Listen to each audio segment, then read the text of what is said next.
नमस्कार सभी एलएसए साथियों को। मैं एलएसए रिंकू आप सभी का स्वागत करता हूं आपके अपने इस यूट्यूब चैनल एलएसए रिंकू पर। दोस्तों, आज के वीडियो में हम बात करने वाले हैं जो 2016 का पेपर हुआ था पशुधन सहायक का, उसको हम सोल्व करेंगे पूरे पेपर को आज के इस वीडियो में।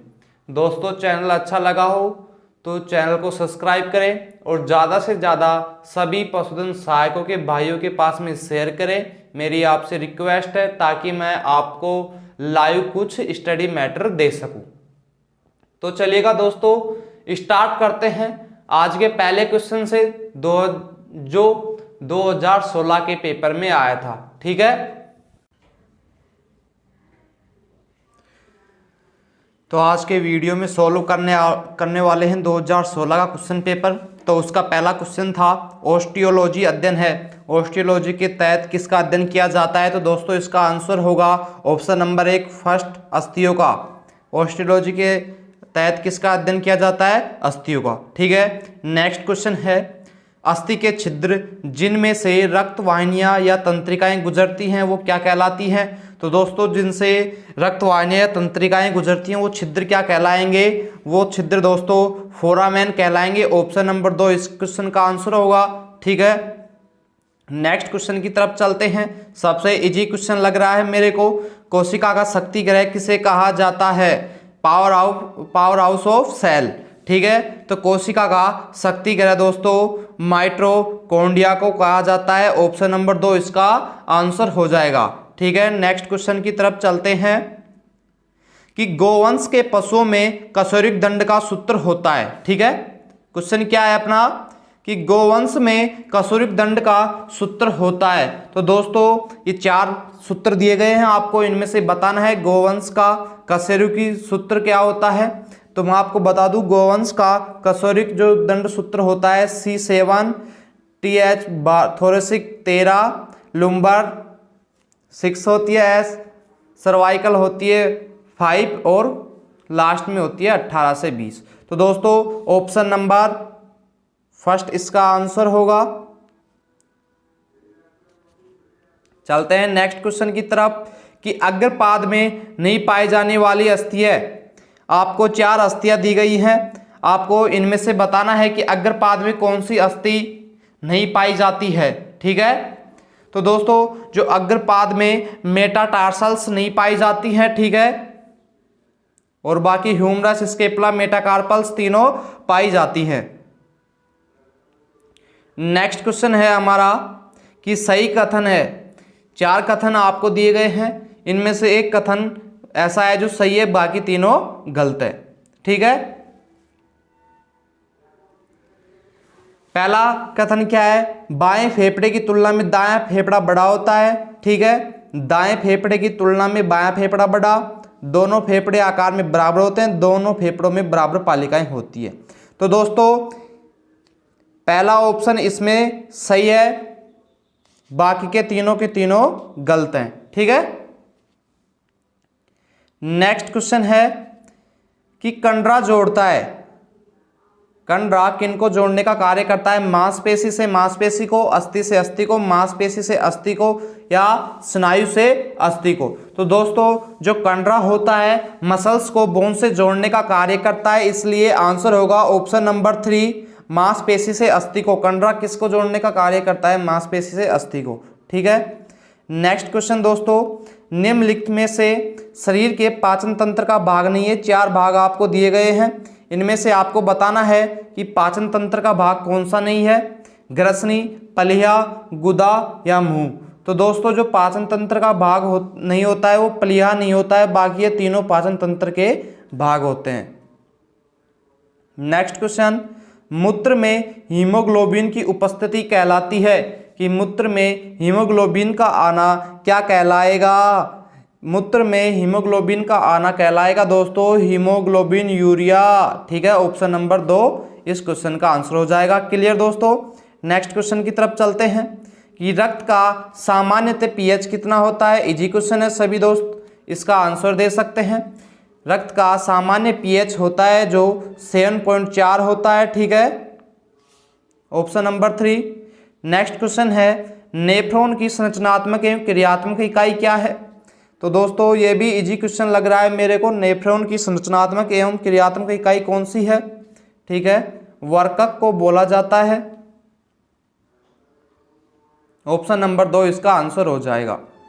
नेक्स्ट क्वेश्चन, मादा के ताव में आने पर अधिक सक्रिय एवं प्रभावशाली हार्मोन होता है कि मादा जब ताप हीटिंग में आती है, हीटिंग पीरियड होता है, तो इसमें अधिक सक्रिय एवं प्रभावशाली हार्मोन कौन सा होता है? तो दोस्तों एस्ट्रोजन हार्मोन प्रभावशाली होता है। ऑप्शन नंबर 4 इसका आंसर होगा। नेक्स्ट क्वेश्चन की तरफ चलते हैं। बकरी में यौनारंभ की अनुमानित आयु कितनी होती है? कि बकरी प्यूबर्टी कब हो जाती है, परिपक्व कब हो जाती है, उसकी अनुमानित आयु क्या होती है? तो दोस्तों जो बकरी होती है 4 से 12 माह में यौनारंभ यानी परिपक्व हो जाती है। ऑप्शन नंबर 1 आंसर होगा। नेक्स्ट क्वेश्चन, कि मध्य चक्र को कितने भागों में बांटा जा सकता है? हीटिंग पीरियड होता है, उसे आप कितने भागों में बांट सकते हैं? ठीक है, तो हीटिंग पीरियड को दोस्तों 4 भागों में बांटा जा सकता है। ऑप्शन नंबर 3 इसका आंसर होगा, 4 भागों में। इंसुलिन का स्रावण होता है, 4 ऑप्शन दिए गए हैं, अग्नाशय में, आमाशय में, यकृत में, लाल ग्रंथियों में। तो दोस्तों जो इंसुलिन का स्रावण होता है ऑप्शन नंबर 1 अग्नाशय में होता है। ठीक है, नेक्स्ट क्वेश्चन है, गर्भकाल के दौरान एस्ट्रोजन का स्तर कम जबकि प्रोजेस्टेरोन का स्तर अधिक होता है। दूसरा है एस्ट्रोजन का स्तर अधिक जबकि प्रोजेस्टेरोन स्तर का कम होता है। एस्ट्रोजन तथा प्रोजेस्टेरोन दोनों का स्तर समान होता है या एस्ट्रोजन तथा प्रोजेस्टेरोन दोनों का स्तर न्यूनतम हो जाता है? तो दोस्तों बताइएगा, इसमें ऑप्शन नंबर 1 आंसर आएगा, ऑप्शन नंबर 1। ठीक है, ऑप्शन नंबर 1 क्या है कि गर्भकाल के दौरान एस्ट्रोजन का स्तर तो कम हो जाता है जबकि जो प्रोजेस्टेरोन हार्मोन होता है उसका स्तर अधिक हो जाता है। ठीक है, इसका स्तर बढ़ जाएगा और एस्ट्रोजन का कम हो जाएगा। ठीक है, नेक्स्ट क्वेश्चन क्या है देखते हैं कि पशु गणना 2012 के अनुसार राजस्थान में भारत के कुल ऊंटों का प्रतिशत है। पशु गणना 2012 के अनुसार राजस्थान में भारत के कुल ऊंटों का प्रतिशत है। तो दोस्तों इसका आंसर होगा 82%, यानी कि भारत के 82% ऊंट कहाँ पर पाए जाते हैं? हमारे राज्य राजस्थान में पाए जाते हैं। ठीक है, नेक्स्ट क्वेश्चन, किसी भी कार्य को करके दिखाना कहलाता है, यानी जो कार्य हम करके दिखा रहे हैं उसे क्या कहलाता है? एक तरीके से प्रदर्शन करना हो गया। तो इसका आंसर होगा ऑप्शन नंबर 1 फर्स्ट हो जाएगा, प्रदर्शन। की किसी भी कार्य को करके दिखाना क्या कहलाएगा? प्रदर्शन। हम किसी चीज का प्रदर्शन कर रहे हैं। ठीक है, नेक्स्ट क्वेश्चन, राजस्थान में सबसे बड़ा राज्य पशु मेला कहाँ लगता है? गोगामेडी पशु मेला, चंद्रभागा पशु मेला, रामदेवरा पशु मेला या पुष्कर पशु मेला? तो दोस्तों राजस्थान का सबसे बड़ा राज्य स्तरीय पशु मेला पुष्कर अजमेर में लगता है, पुष्कर पशु मेला। ठीक है, नेक्स्ट क्वेश्चन, श्रव्य साधन है, सुनने वाले साधन श्रव्य साधन कहलाए जाते हैं। रेडियो, टेलीविजन, सिनेमा या उपरोक्त सभी? तो दोस्तों श्रव्य साधन के जो रूप में काम आता है वो रेडियो जो सुनने के काम में आता है। किसके काम में आता है? सुनने के। ठीक है, नेक्स्ट क्वेश्चन की तरफ चलते हैं। एकल पृष्ठ पर प्रसार सामग्री कहलाती है। एक पन्ने पर जो प्रसार सामग्री होती है उसे क्या बोला जाता है? तो जो एकल पृष्ठ पर होती है उसे लिफलेट बोला जाता है। क्या? लिफलेट। ऑप्शन नंबर 2 इस क्वेश्चन का आंसर हो जाएगा। ठीक है, नेक्स्ट क्वेश्चन है 62वें नंबर का कि प्रसार शिक्षण के चरण होते हैं 3, 4, 5 या 6। तो दोस्तों प्रसार शिक्षण के जो चरण होते हैं वो ऑप्शन नंबर 4, 6 होते हैं, 6 चरण होते हैं। ठीक है, नेक्स्ट क्वेश्चन, किसी कार्यक्रम या योजना की सफलता के लिए आवश्यक होते हैं, यानी कि कोई भी कार्यक्रम चला रहे हैं या कोई भी योजना चला रहे हैं उसकी सफलता के लिए आवश्यक होते हैं तो व्यापक प्रचार और जन सहभागिता, इन दोनों के बिना हम किसी भी कार्यक्रम को या योजना को सफल नहीं बना सकते। तो इसका आंसर हो जाएगा ऑप्शन नंबर 3, दोनों, ऑप्शन नंबर 1 और ऑप्शन नंबर 2, व्यापक प्रचार और जन सहभागिता। ठीक है, नेक्स्ट क्वेश्चन क्या है हमारा कि पशु गणना 2012 के अनुसार सर्वाधिक गोवंश है, कि जो 2012 की जनगणना हुई थी उसके अनुसार सर्वाधिक गोवंश कहाँ पर है? उदयपुर में, नागौर में, जोधपुर में या बीकानेर में। तो दोस्तों सर्वाधिक गोवंश जो मिला वो उदयपुर जिले में मिला था। ऑप्शन नंबर 1 आंसर होगा इसका। ठीक है। 65वां नंबर क्वेश्चन क्या है कि वह रोग जो नर और मादा दोनों पशुओं में पाया जाता है कौन सा रोग कहलाता है? तो दोस्तों नर व मादा पशुओं दोनों में पाया जाने वाला ब्रुसेलोसिस नामक रोग होता है, जो नर में भी पाया जाता है और मादा में भी पाया जाता है। ठीक है। नेक्स्ट क्वेश्चन, वह संक्रामक रोग जो किसी छोटे क्षेत्र में पशुओं की बड़ी संख्या में विशेष तरीके से फैलता है, कि ऐसा जो संक्रामक रोग जो एक छोटे क्षेत्र में पशुओं की बड़ी संख्या में विशेष तरीके से फैलता है उसे क्या बोला जाता है? उसे एंडेमिक रोग बोला जाता है। ऑप्शन नंबर 1 आंसर हो जाएगा। ठीक है। जिंजीवाइटिस है। ठीक है। एक शब्द दिया गया है, एक रोग है जिसको आपको बताना है कि जिंजीवाइटिस क्या है। जीभ में सूजन, मसूड़ों में सूजन, कान में सूजन, आंख में सूजन। तो दोस्तों जो जिंजीवाइटिस होता है वो मसूड़ों में सूजन बोला जाता है। ठीक है। नेक्स्ट क्वेश्चन, कि कार्बोहाइड्रेट व वाष्पीकृत वसीय अम्ल के अपचय में गड़बड़ी से पैदा होने वाला रोग होता है। कार्बोहाइड्रेट व वाष्पीकृत वसीय अम्ल के अपचय में गड़बड़ी हो जाती है तो कौन सा रोग उत्पन्न हो जाता है? तो दोस्तों इस गड़बड़ी के दौरान कीटोसिस नामक रोग उत्पन्न हो जाता है। ठीक है। ऑप्शन नंबर 2 आंसर हो जाएगा।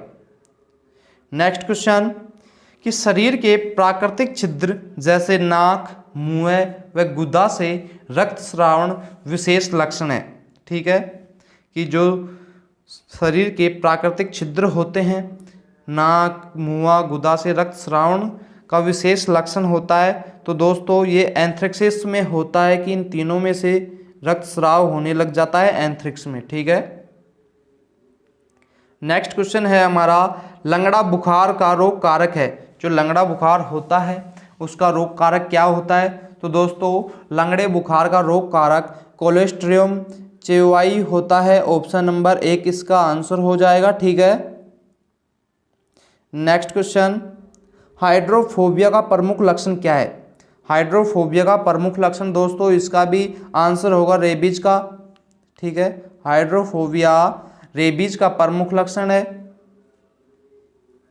नेक्स्ट क्वेश्चन, निम्नलिखित में से रक्त परजीवी रोग नहीं है जो रक्त का शोषण नहीं करते हैं। इनमें से ऐसा रोग आपको छांटना है जो रक्त परजीवी रोग नहीं होता है। ठीक है। तो दोस्तों साल्मोनेलोसिस होता है जो रक्त परजीवी रोग नहीं होता है। ऑप्शन नंबर 4 आंसर हो जाएगा। ठीक है। नेक्स्ट क्वेश्चन, आसपास की पेशियों व रक्त वाहिनियों की क्षति के साथ होने वाला फ्रैक्चर को क्या कहते हैं? कि जो आसपास की पेशियों व रक्त वाहिनियों की क्षति के साथ में जो फ्रैक्चर होता है उसे क्या बोला जाता है? तो उसे कंपाउंड फ्रैक्चर बोला जाता है। ठीक है। नेक्स्ट क्वेश्चन, ऑटोक्लेव के कार्य का सिद्धांत है। ऑटोक्लेव के कार्य का सिद्धांत क्या है? उच्च दाब वाष्प। ठीक है। ऑटोक्लेव के कार्य का सिद्धांत क्या है? उच्च दाब वाष्प। Option number 3। नेक्स्ट क्वेश्चन, लिग्नोलोकेन है कि लिग्नोलोकेन क्या होता है? आपको आंसर देना है कि लिग्नोलोकेन होती है जो एक निश्चेतक दवा होती है जो बेहोश करने के काम में ली जाती है। ठीक है। नेक्स्ट क्वेश्चन, निम्नलिखित में से अनअवशोष्य सीवन पदार्थ नहीं है, कि आपको इसमें बताना है कि अनअवशोष्य सीव्य पदार्थ नहीं है। ठीक है। तो बताइएगा दोस्तों, जल्दी से आंसर दीजिएगा।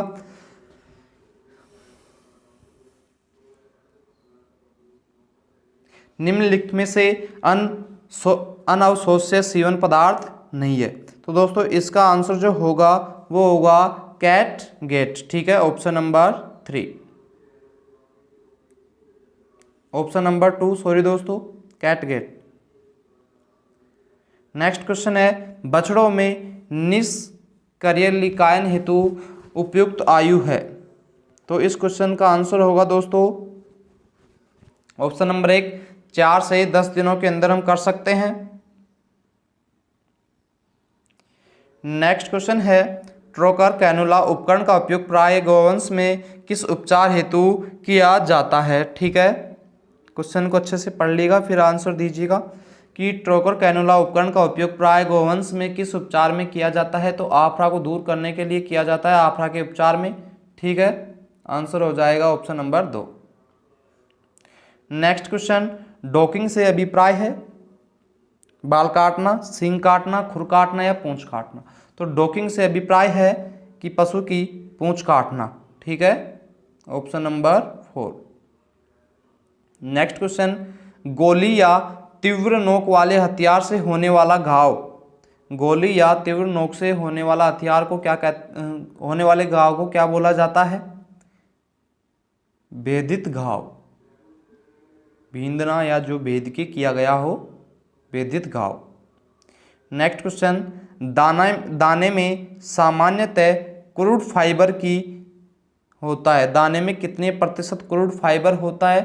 तो इस क्वेश्चन का आंसर होगा ऑप्शन नंबर 4, 18% से कम क्रूड फाइबर पाया जाता है किसमें? दाने में।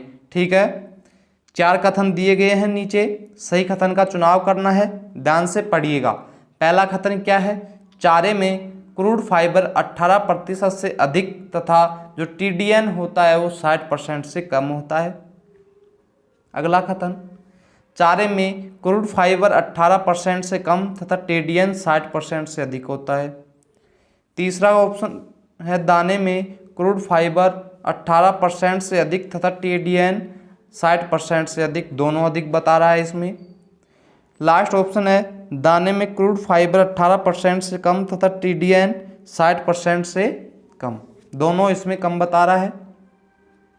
तो इस क्वेश्चन का आंसर होगा ऑप्शन नंबर 1 कि चारे में जो क्रूड फाइबर की मात्रा होती है वो 18% से तो अधिक होती है, लेकिन TDN 60% से कम होता है। ठीक है, नेक्स्ट क्वेश्चन की तरफ चलते हैं।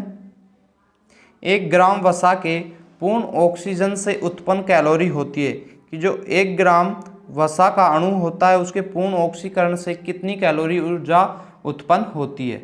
ठीक है, तो दोस्तों ऑप्शन नंबर 2, 9.3 किलो कैलोरी आपको प्राप्त होगी 1 ग्राम वसा के पूर्ण ऑक्सीकरण से। ठीक है, नेक्स्ट क्वेश्चन की तरफ चलते हैं। सर्वाधिक TDN वाली पत्तियां हैं शुभ बुल की पत्तियां, बेर की पत्तियां, खेजड़ी की पत्तियां, नीम की पत्तियां। तो दोस्तों सर्वाधिक TDN सुलबुल की पत्तियों से प्राप्त होता है, ऑप्शन नंबर 1 आंसर होगा। हे बनाने में, नेक्स्ट क्वेश्चन है, हे बनाने में सूखे हरे चारे में नमी की मात्रा अधिक नहीं होनी चाहिए कि जब हम हे बनाते हैं तो सूखे हुए चारे में नमी की मात्रा कितने प्रतिशत से अधिक नहीं होनी चाहिए? तो ठीक है दोस्तों, इस क्वेश्चन का आंसर होगा ऑप्शन नंबर 15, ऑप्शन नंबर 4 होगा कि 15% से अधिक हे में नमी, हे बनाते समय सूखे चारे में 15% से अधिक की नमी नहीं होनी चाहिए।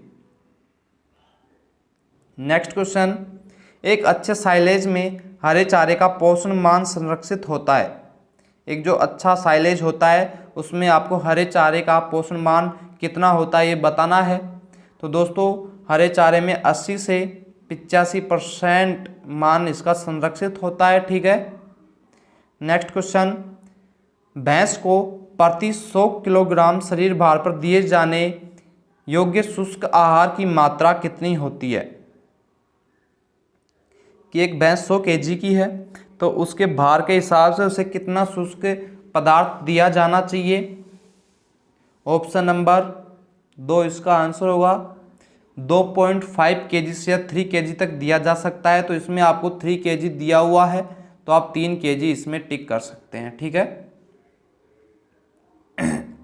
नेक्स्ट क्वेश्चन, स्टार्च व अन्य कार्बोहाइड्रेट, नेक्स्ट क्वेश्चन क्या है कि स्टार्च एवं अन्य कार्बोहाइड्रेट पर प्रभाव डालने वाला है एंजाइम होता है। 4 एंजाइम बताए गए हैं आपको नीचे। स्टार्च व कार्बोहाइड्रेट पर कौन सा एंजाइम प्रभाव डालता है? एमाइलेज। ठीक है, ऑप्शन नंबर 1। नेक्स्ट क्वेश्चन, पशुशाला की सफाई के लिए फॉर्मेलिन का कितना प्रतिशत डोज या डोज काम में लेते हैं, कि पशुशाला की सफाई करते समय फॉर्मेलिन का कितना प्रतिशत डोज काम में लिया जाता है, 2 से 5%। ठीक है। नेक्स्ट क्वेश्चन, डीप लिटर पद्धति में कितनी मुर्गियां एक साथ रख सकते हैं, कि डीप लिटर पद्धति में कितनी मुर्गियों को एक साथ रखा जा सकता है। ऑप्शन नंबर 4, 250 मुर्गियों को एक साथ रख सकते हैं। ठीक है। नेक्स्ट क्वेश्चन, 5 से 7 दिन के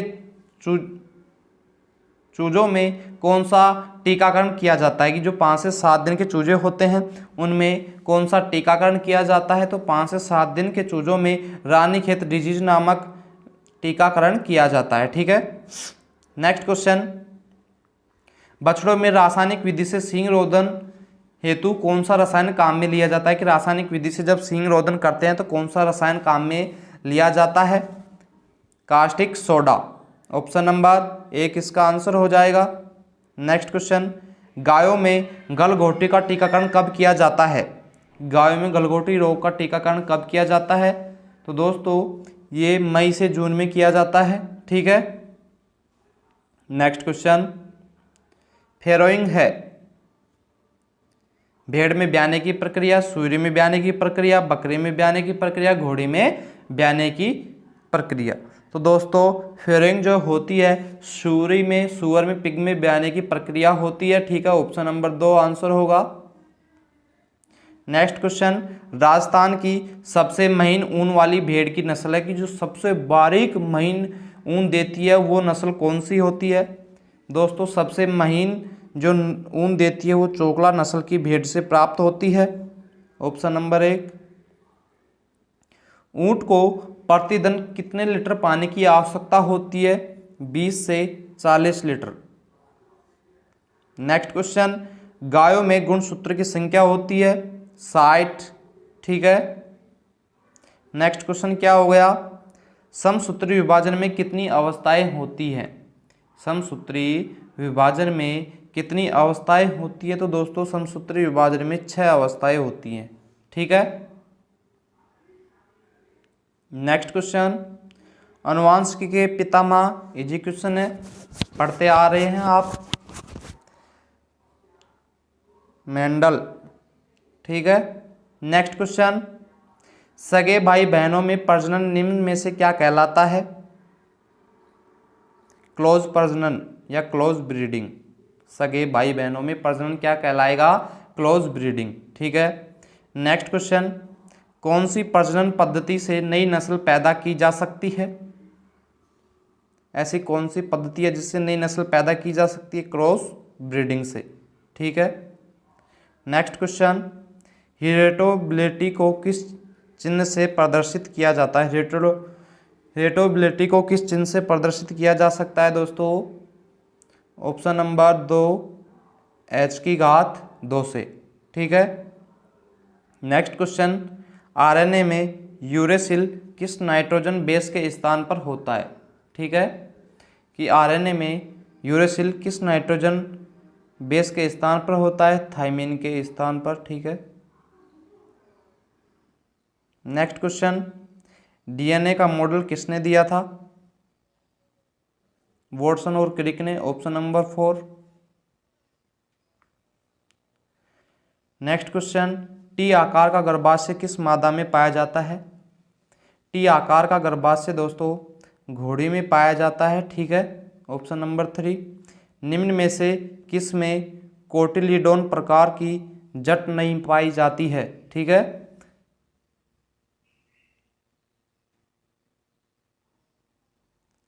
घोड़ी में कोटिलीडोन प्रकार की जट नहीं पाई जाती है। Option number 4। नेक्स्ट क्वेश्चन, वह मादा जो कभी गर्भावित नहीं होती है कहलाती है। ठीक है। ऐसी मादा जो कभी भी प्रेग्नेंट नहीं होती है वो क्या कहलाती है, नल्लीपेरा। ऐसी मादा जो कभी भी प्रेग्नेंट नहीं हो पाती वो नल्लीपेरा कहलाएगी। नेक्स्ट क्वेश्चन, गायों में भेंगस डिजीज को कहते हैं, कि गायों में जो भेंगस डिजीज होती है उसे ब्रुसेलोसिस कहते हैं। ठीक है। Option number 1। नेक्स्ट क्वेश्चन है, डॉग सिटिंग डिस्टोपिया में हम देखते हैं कि जो डोगस्टिक डिस्टोपिया होता है उसमें क्या होता है, पश्च पादों की आगे की तरफ आना, अग्र पादों का पीछे की तरफ जाना, सिर का आगे वाले पैरों के बीच में आना या उपयुक्त सभी। तो दोस्तों डोगस्टिक रोग में पश्च पादों का आगे की तरफ आना ऑप्शन नंबर 1 आंसर होगा। नेक्स्ट क्वेश्चन है, कार्पस ल्यूटियम से स्रावित होने वाला हार्मोन, कार्पस ल्यूटियम से कौन सा हार्मोन स्रावित होता है, ऑप्शन नंबर 3 प्रोजेस्टेरोन हार्मोन स्रावित होता है। नेक्स्ट क्वेश्चन, मध्य चक्र की सबसे लंबी अवस्था होती है, हीटिंग पीरियड की सबसे लंबी अवस्था कौन सी होती है, डाई स्ट्रेस अवस्था होती है जो हीटिंग पीरियड की सबसे लंबी अवस्था पाई जाती है। ठीक है। नेक्स्ट क्वेश्चन, कृत्रिम गर्भाधान के लिए एक मिनिस्ट्रा में कितना सीमन की मात्रा की आवश्यकता होती है, कि जब एआई किया जाता है तो एक मिनी स्ट्रो में कितने सीमन की मात्रा की आवश्यकता होती है, तो दोस्तों 0.25 ml मात्रा की आवश्यकता होती है। ठीक है, कितनी मात्रा की आवश्यकता होती है, 0.25 ml की। नेक्स्ट क्वेश्चन, औषधियों में स्रोत एवं पहचानने के अध्ययन के औषधियों में स्रोत व पहचानने के अध्ययन के किए जाते हैं उसे क्या कहते हैं, तो औषधियों में जो स्रोत को पहचानने का अध्ययन किया जाता है वो फार्माकोन्सी कहलाता है, ऑप्शन नंबर 3। नेक्स्ट क्वेश्चन, उपचार पर्ची में बीडीआई का अर्थ होता है, कि उपचार पर्ची में बीडीआई लिखा होता है तो उसका अर्थ क्या होता है, दिन में 2 बार। ठीक है, यानी कि जो कोई भी दवा होती हो उसके आगे लिखा हो बीडीआई तो उसका मतलब आपको समझ जाना है कि ये दवा दिन में 2 बार लेनी है। ठीक है। नेक्स्ट क्वेश्चन, औषधियाँ जो लाल श्रावण को बढ़ाती हैं वो क्या कहलाती है, जो लाल श्रावण को बढ़ाती हैं उन्हें क्या बोला जाता है, लार को बढ़ाती हैं, लार के श्रावण को बढ़ाई जाती हैं, उन औषधियों को क्या बोला जाता है, तो दोस्तों जो लार के श्रावण को बढ़ाती है उन्हें बोला जाता है साइलोगोगस। ठीक है, ऑप्शन नंबर 3। नेक्स्ट क्वेश्चन, उपचार पर्ची के किस भाग में यह निर्देश होता है कि औषधि कब और कैसे लेनी है, तो दोस्तों उपचार पर्ची के सिग्नेचर भाग में नोट किया जाता है कि औषधि कब और कैसे ली जाती है। नेक्स्ट क्वेश्चन है, वे औषधियाँ जो गर्भाशय की चिकनी पेशियों को शिथिल करती हैं वो क्या कहलाती हैं, जो गर्भाशय की चिकनी पेशियों को शिथिल करती है उन्हें क्या बोला जाता है, उन्हें टोकोलाइटिस बोला जाता है, ऑप्शन नंबर 1 इसका आंसर हो जाएगा। ठीक है। नेक्स्ट क्वेश्चन है, रक्त में हीमोग्लोबिन का स्तर बढ़ने के लिए किस प्रकार की औषधि उपयोग में ली जाती है, तो रक्त में हीमोग्लोबिन का स्तर बढ़ाने के लिए हीमेटोनिक्स औषधि काम में ली जाती है, ऑप्शन नंबर 1। नेक्स्ट क्वेश्चन, सांप के जहर की बहुत अच्छी प्रति औषधि एंटीबायोटिक डोड है, तो दोस्तों सांप के जहर की सबसे अच्छी एंटीबायोटिक डोड होती है जो पोटेशियम परमैंगनेट होती है। ठीक है, ऑप्शन नंबर 1। लास्ट का क्वेश्चन है, कौन से धातु का यौगिक पशु को देते हैं जिसमें शरीर में विटामिन B12 का निर्माण होने में सहायता होती है। ठीक है, तो दोस्तों उसे कोबाल्ट क्लोराइड दिया जाता है जिससे उसके शरीर में विटामिन B12 के निर्माण में सहायता मिलती है। तो दोस्तों ये था हमारा 2016 का पशुधन सहायक परीक्षा का एग्ज़ाम पेपर था। तो आपको ये पेपर अच्छा लगा हो, वीडियो अच्छा लगा हो तो चैनल को सब्सक्राइब करें, वीडियो को सभी LSA भाइयों के पास में शेयर ज़रूर करें।